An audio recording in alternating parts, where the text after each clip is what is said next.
Thank you, Lord Mayor. My question is, how many A primary and B secondary schools in Cardiff have set a deficit budget for 2023 to 24, and what percentage of the total number of the city's primary or secondary schools does this represent in each case? Councillor Merry to respond. Thank you, Lord Mayor. 35 primary schools will be setting a deficit budget for 23-24, which represents 35% of the total number of primary schools in the city, and 4 secondary schools will be setting a deficit budget which represents 22% of the total number of secondary schools.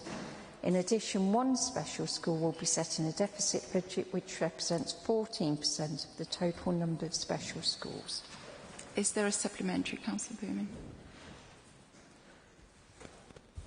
Yes, there is, Lord Mayor. I mean, that's quite a substantial percentage of both primary and secondary schools that are effectively setting budgets to spend more than they are actually getting in funding. And the reason that they're having to do that, and I know because I'm on the governing body of 2 primary schools which are having to set deficit budgets, is because it's the only way that they can meet their statutory staffing obligations. But it does suggest to me that there is a huge ticking time bomb here, because these schools cannot carry on setting deficit budgets year after year. So how are we going to resolve this, and what representations is this council making to the Welsh Government? Because there is a clear need for additional funding to sort this out. So, you know, something has gone badly wrong with the funding for schools in this city, and how are you going to address it?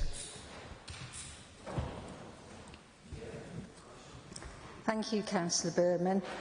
We actually distributed an additional £25.02 million to our delegated schools budget earlier this year, despite us having a budget gap of more than 24 million. And I think that underlines the importance that we place on education, but also possibly, as that percentage was more than 9%, the catastrophic impact that the last couple of years has had upon the economy of this country.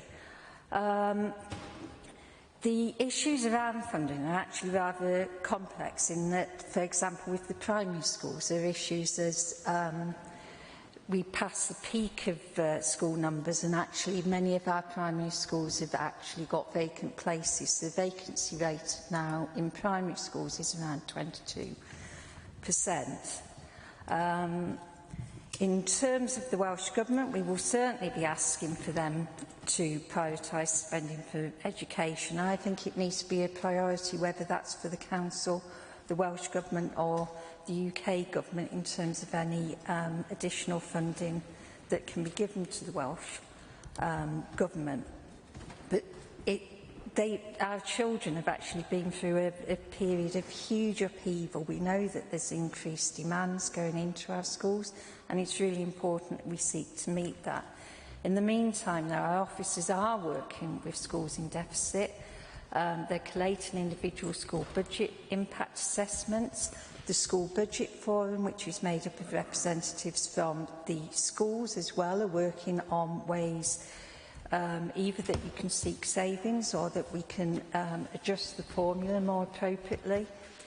And we'll start to analyse current school spending plans with a view to identify those additional schools which may be in difficulty in 24-25. I mean, just a quick reminder though about just how different factors can play in. I mean, just doing a little bit of research before this, in 2010, 3 of the 5 schools in Cardiff had the biggest deficits in Wales, and those 3 were in Cardiff then. So I'm sure you'll understand the different factors that play out with school deficits.